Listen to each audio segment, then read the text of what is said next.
अगर हम आपसे कहें कि देश की सरकार मासूम बच्चियों की शादी की उम्र 18 साल से घटाकर 9 साल कर रही है तो, और इसके साथ ही इनसे तलाक लेने के अधिकार के साथ साथ संपत्ति में हिस्सेदारी का भी अधिकार छीन रही है।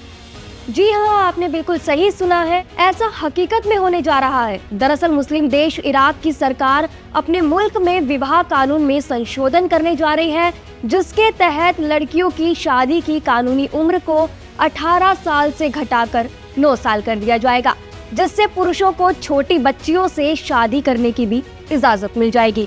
चलिए जानते हैं इराक में पारित होने वाले इस कानून में बच्चियों के लिए क्या क्या कहा गया है। सबसे पहले तो बता दें कि नए कानून के आते ही मुस्लिम महिलाओं से उनके तमाम अधिकार जो हैं वो छीन लिए जाएंगे। इसके तहत महिलाओं को तलाक, बच्चों की देखभाल और उत्तराधिकार के अधिकारों से भी वंचित रखा जाएगा। इराक की संसद में कहा जाता है कि रूढ़िवादी शिया मुस्लिम दलों के गठबंधन का शासन है। ऐसे में यही गठबंधन अब कानून में संशोधन पर मतदान करने की तैयारी कर रही है, जो देश के पर्सनल स्टेटस लॉ को पलट कर रख देगा। अब पुराना कानून क्या है, इसे भी समझते हैं। पुराना कानून को लॉ 188 के नाम से भी जाना जाता है और इसे 1968 में जब पेश किया गया था तब इसे मध्य पूर्व के सबसे प्रगतिशील कानूनों में से एक माना गया था। इस कानून में इराकी परिवारों के मामले को नियंत्रित करने के लिए कई नियम भी प्रदान किए गए थे, जिसमें धार्मिक संप्रदाय से संबंधित मामले भी शामिल थे। पुराना नियम अब्दुल करीम कासिम सरकार ने बनाया था, जहां एक तरफ कासिम की पहचान प्रोग्रेसिव लेफ्टिस्ट के तौर पर थी, जिनके समय में कई बड़े बदलाव लाए गए। इनमें से एक था कि 18 साल की उम्र होने पर ही लड़कियों की शादी होगी, तो वहीं दूसरी तरफ नए प्रस्ताव में विवाह की कानूनी आयु कम करने के साथ साथ नया संशोधन महिलाओं के तलाक, बच्चों की देखभाल और उत्तराधिकार के अधिकार को भी खत्म कर देगा। कहा जा रहा था कि पहले भी इस कानून को लाने की कोशिश की गई थी, लेकिन महिलाओं की नाराजगी की वजह से वो विफल रही। हालांकि इस पर सत्तारूढ़ गठबंधन का कहना है कि ये कदम इस्लामिक कानून की सख्त व्याख्या के अनुरूप लिया गया है, यानी कि इस कानून को इस्लाम का हवाला देते हुए लाया जा रहा है, जिसमें कहा गया है कि इसका उद्देश्य युवा लड़कियों को अनैतिक संबंधों से बचाना है। लॉ 188 में संशोधन का दूसरा भाग 16 सितंबर को पारित किया गया था। हालांकि ये पहली बार नहीं है जब इराक में शिया पार्टियों ने पर्सनल स्टेटस लॉ में संशोधन करने की कोशिश की है। इससे पहले भी साल 2014 और साल 2017 में इसे बदलने के प्रयास विफल हो गए थे, जिसका मुख्य कारण इराकी महिलाओं की नाराजगी थी, जिसके चलते इसे पारित नहीं किया जा सका था।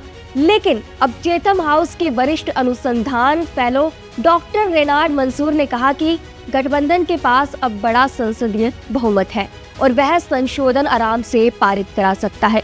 डॉक्टर रेनार्ड ने भी ये कहा कि प्रस्तावित संशोधन शिया इस्लामावादी समूह द्वारा अपनी ताकत को मजबूत करने और वैधता हासिल करने की दिशा में उठाया गया राजनीतिक कदम का हिस्सा है। उन्होंने कहा कि अभी ये स्पष्ट नहीं है कि संशोधन विधेयक संसद में मतदान के लिए कब आएगा, लेकिन ये किसी भी समय आ सकता है। अब इस कानून को लेकर एक्सपर्ट्स और विशेषज्ञ क्या राय रखते हैं, ये भी जानिए।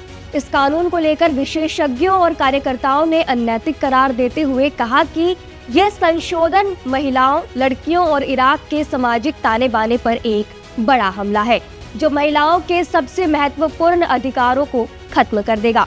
ह्यूमन राइट्स वॉच की इराक शोधकर्ता सारा सनबार ने कहा कि संशोधन न केवल इन अधिकारों को कमजोर करेगा, बल्कि उन्हें सिरे से मिटा भी देगा।